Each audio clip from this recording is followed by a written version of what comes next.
सेवा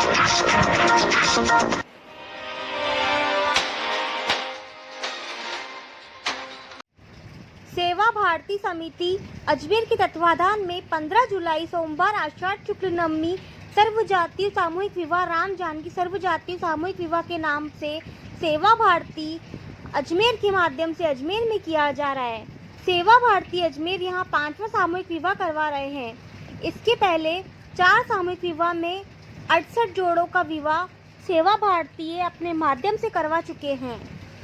पूरे राजस्थान प्रदेश में 2550 से भी अधिक सेवा भारतीय सर्वजाति सामूहिक विवाह के कार्यक्रम करवा चुके हैं। इस कड़ी में ये कार्यक्रम यहाँ पर आयोजित है। स्थानीय समिति के द्वारा 11 जोड़े का लक्ष्य परिणय करवाएंगे।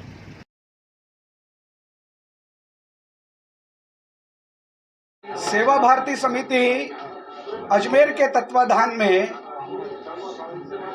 दिनांक 15 जुलाई सोमवार तदनुसार आषाढ़ शुक्ल नवमी, जिसको बड़लिया नवमी के नाम से भी समाज में इस मुहूर्त को जाना जाता है, सर्वजातीय सामूहिक विवाह राम जानकी सर्वजातीय सामूहिक विवाह के नाम से सेवा भारती अजमेर के माध्यम से यहाँ पर किया जा रहा है। सेवा भारती अजमेर यह 5वां सामूहिक विवाह करवा रहा है। इसके पहले 4 सामूहिक विवाहों में 67 जोड़ों का सामूहिक विवाह सेवा भारती अपने माध्यम से करवा चुका है। पूरे राजस्थान प्रदेश में 2550 से भी अधिक सेवा भारती सर्वजातीय सामूहिक विवाह के कार्यक्रम करवा चुका है। उसी कड़ी में यह कार्यक्रम यहाँ पर आयोजित है। स्थानीय समिति के द्वारा 11 जोड़ों का लक्ष्य लिया गया है कि 11 जोड़ों के हम यहाँ पर परिणय कराएंगे। 5 का कंफर्मेशन हमारे कार्यकर्ताओं को प्राप्त हो चुका है। शेष का भी शीघ्र ही 1-2 दिन में हम कंफर्मेशन करके उनका जो निर्धारित पंजीयन है उसमें प्राप्त कर लेंगे। यदि यह संख्या 11 से भी अधिक होती है तो निश्चित रूप से सेवा भारती उन सभी जोड़ों का परिणय यहाँ पर कराएगी।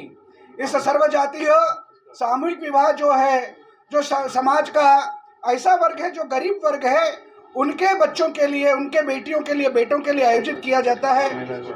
क्योंकि धन के अभाव में, संसाधन के अभाव में कई बार जो विवाह के लिए उचित समय होता है वो विवाह हो नहीं पाता है।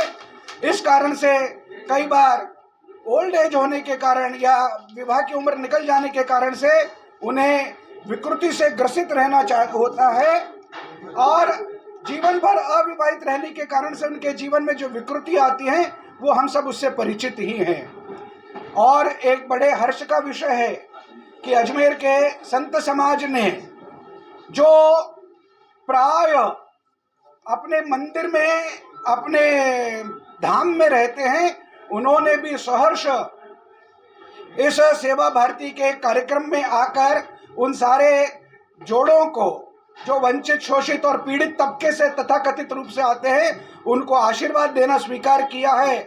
उसमें प्रमुख हैं श्री ब्रह्मानंद जी शास्त्री, प्रेम प्रकाश आश्रम, संत पाठक जी महाराज, चित्रकूट धाम, संत श्याम शरण सुंदर देवाचार्य, नरसिंह मंदिर जी और संत दिव्य मुरारी बापू, गनेड़ा धाम पुष्कर, संत श्री ज्योतिषानंद जी महाराज, संन्यास आश्रम अजमेर। इन सारे श्रेष्ठ सन्यासियों का भी आशीर्वाद उस दिन वहाँ पर वर वधुओं को मिलने वाला है। ऐसे श्रेष्ठ सन्यासियों के आशीर्वाद के पावन अवसर पर, उनके पावन सानिध्य में ये वर वधु जब अपना वैवाहिक जीवन प्रारंभ करेंगे तो निश्चित रूप से समाज के लिए आदर्श स्थापित होगा। जो 67 जोड़े कर चुके हैं उनसे भी समिति के कार्यकर्ताओं का निरंतर नियमित संपर्क रहता है और उनके जीवन में क्या परिवर्तन हो रहा है, क्या उन्हें नई कुछ प्रकार के अनुभव आ रहे हैं, वो भी समिति के कार्यकर्ता बनकर और नए जोड़ों को तैयार कर रहे हैं। इस प्रकार का भी काम समिति के कार्यकर्ता कर रहे हैं। वैसे जो नववधु रहेंगे उनको समिति की तरफ से क्या गिफ्ट इसमें जो घर गृहस्थी से संबंधित, दैनिक उपयोग से संबंधित आवश्यकताएं हैं, एक वो कैटेगरी हो गई। एक वर वधु को उस दिन श्रृंगार की दृष्टि से जो कपड़े और जो कुछ आवश्यकता रहती है आभूषणों की, वो एक कैटेगरी हो गई।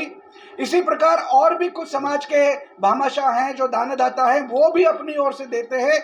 सेवा भारती समिति अपनी ओर से 26 इस प्रकार के आइटम उन वर वधुओं को देती है। इसके अतिरिक्त समाज के भामाशाह स्वेच्छा से सेवा भारती को अपनी ओर से आग्रह करते हैं कि मैं इस समारोह, इस विवाह में यह देना चाहता हूं। इस प्रकार से कोई 40 से 50 आइटम जो उनके दैनिक उपयोग में काम आए, जो उनको उस विवाह के अवसर पर काम आए, इस प्रकार की एक अलग से भी सूची बनी हुई है। इस प्रेस वार्ता के बाद यहाँ के कार्यकर्ता आपको वो उपलब्ध करा देंगे। तो आपके माध्यम से भी अगर ऐसे कोई जोड़े तैयार होते हैं, उनको भी हम वो सूची दे सकते हैं, जिसके कारण से उस जोड़े को लगे कि मैं अपने खर्चे से तो बच ही रहा हूँ, लेकिन समाज के सहयोग से भी मुझे इतना कुछ मिलने वाला है, और वो अपना परिणय, अपना ये पाणिग्रह संस्कार इस अवसर पर करा सके। इस प्रकार का भी आप सब मीडिया बंधुओं से मेरा निवेदन है।